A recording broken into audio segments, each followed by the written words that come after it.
What's up, everybody? This is Tank, Big Marcus, whatever flavor you want to choose, it's fine with me. I don't care about the name.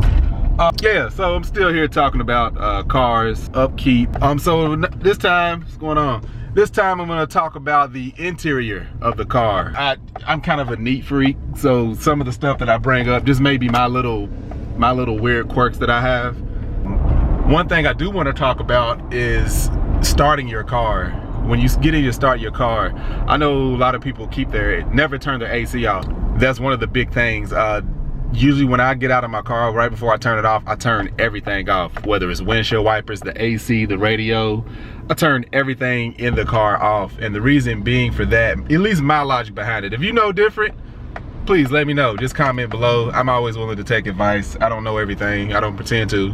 But from my understanding and my knowledge of the way electronics and everything works in cars, when you start your car, that is the most strain you will put on your vehicle, is starting your car. So that's why, you know, every time you park, you turn it off, you start it back up. If you're gonna go somewhere and somebody's riding with you, you park your car, just leave it on. If they're gonna stay in the car, just leave the car running and get back in, because that wastes the most gas starting your car. When you're starting your car, it wastes the most gas. It's the most strain on your car as far as the engine, because it's kicking over, it's turning over and starting. At least the timing, everything is turning over and starting. So with that said, there's an alternator that charges your battery, and that alternator also, and the starter kicks over, turns the engine over. When you have things a load, when I say a load, meaning things on that is in your car, well, when your car is off, of course everything's off, but as soon as you turn that ignition, everything turns on that's on in the car if you left it on. So when you go to start that car, that's just extra strain that you're putting on your car. Yeah, so that's the one thing I do. I always try to get Angel to do it too. Like, if she has stuff plugged into her cigarette lighter, her radio, her AC, the little stuff. It's all very little stuff. It's not a huge charge, but over time, like most of the stuff that I bring up, over time, it can cause strain on your starter, on your alternator, on your engine. When you get out of your car and you leave stuff on, and when you get back in, you go to turn it on, that's just extra work that your car has to do to turn on. Next thing, interior wise, you probably see a lot of people, especially older cars, with cracked dashboards. That too comes from keeping a car clean.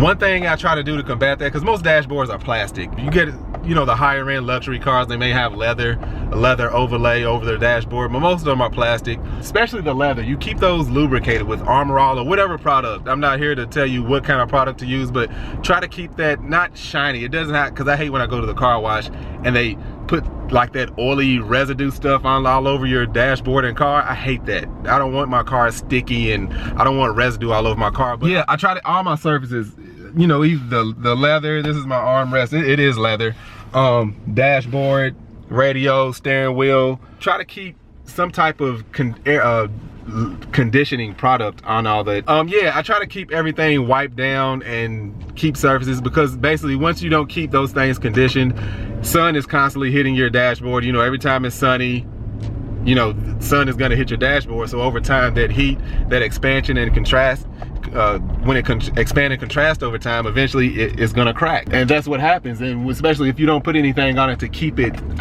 I guess, moist, just keep it conditioned, keep it wiped down. I can't say that'll absolutely stop it, but it will make it last a little longer than just not doing anything to it. And you may even want to get something to cover up your steering wheel if it's a really old car. Like I said, most of these tips are for people that plan on keeping cars for a long time. If you're leasing, you probably really don't care, and that's fine, you know. Next thing, what else? Oh, interior. The window. I noticed Angel's car, her windshield, the inside of the windshield gets a film over it a lot. Like every time I wash her car, every time I get in it, I can take my finger and wipe her windshield from the inside, and there's like a film over it. That comes from keeping your windows up and never really letting fresh air in the car. So what you want to do, and I don't use AC until I absolutely need to. Today I'm running the AC because I knew I'd be doing this video, but plus it's kind of hot today. But it's from basically your AC is always running. And basically that air is the same air that, you know, is outside and everything. Is just filtered a little bit. But what happens is once you don't let fresh air circulate, that film builds up on the inside of the windows. I never really get that. I didn't really understand it. I couldn't understand why Angel's car, at first I thought it was just her last car, but this one does it too. And I finally realized, oh, it's because she never lets her windows down just to let fresh air in. Me, I rarely cut the AC on and my windows are always down, and I never really have to worry about that film. So it's a good thing.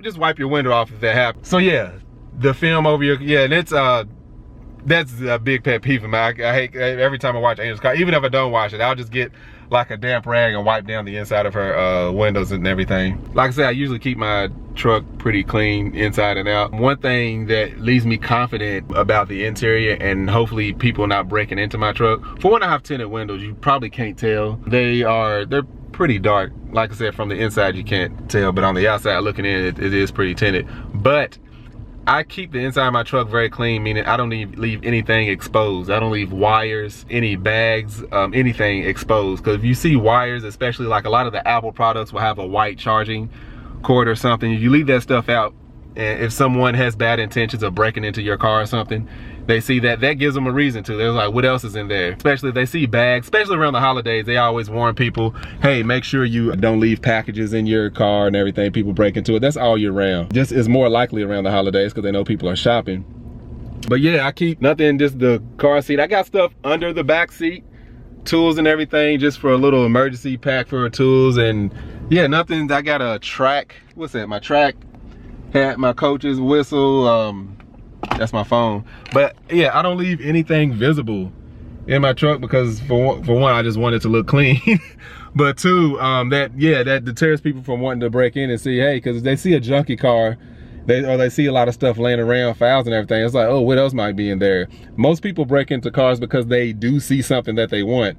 Other times they just, I don't know, think they'll get lucky and get something. May they all burn in hell. I just don't like people that steal. That's ugh. Another thing, while driving your car talks to you. Pay attention to it. Just listen to your car all the time. When you're driving it, listen to the way the engine sounds, the way the brakes sound, the way it feels, the way it drives. That'll tell you things long before they become bad. When I was in the car with Angel, in Angel's car, it was a couple of days ago. We were sitting there at a light, and it felt like it was, you know, a little rough, more rough the way I feel. We were just sitting at a light, and it was idling kind of rough.